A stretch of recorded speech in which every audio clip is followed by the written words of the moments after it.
The Type 7 U-boat is unarguably the most important submarine of the Second World War. It challenges the most powerful, not one, but the most powerful two navies in the world.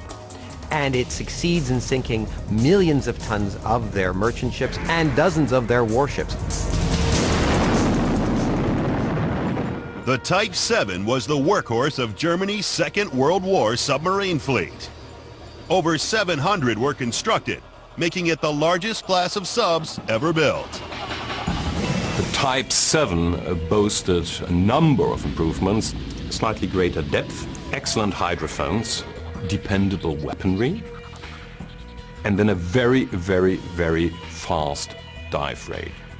A well-handled Type 7 could disappear from the surface of the sea within 20 seconds.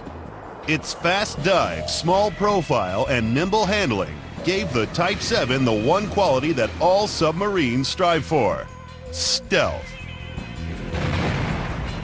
On October 14, 1939, Günther Prien risked shallow water, tricky currents, and detection by defenders to penetrate the Royal Navy's base at Scapa Flow. With 3 torpedoes, he sank the British battleship the Royal Oak and then escaped unharmed. Well, it even drew words of admiration from Winston Churchill, who said it was a most astonishing feat.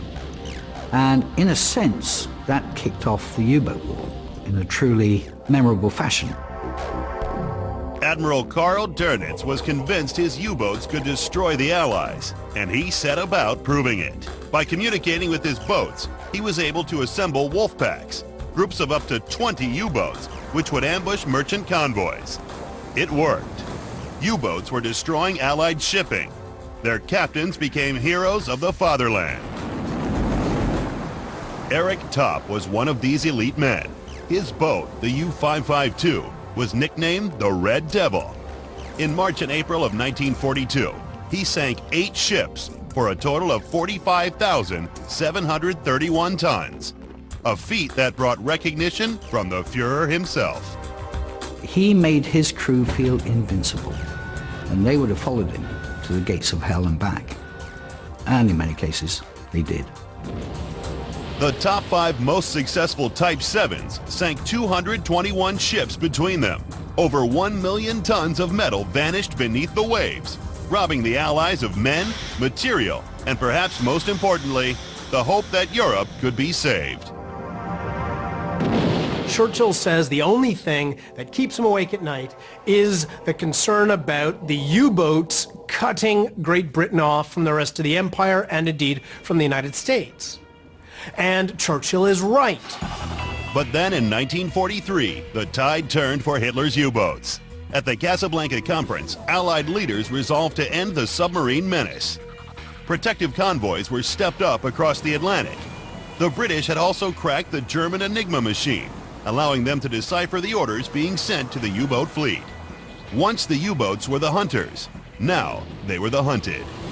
With the exception of the Japanese kamikaze arm, the submarine forces suffer the highest loss rates during the Second World War. In the case of the U-boat force, those losses are cataclysmic. The crews gave the U-boats a new nickname: Iron Coffins.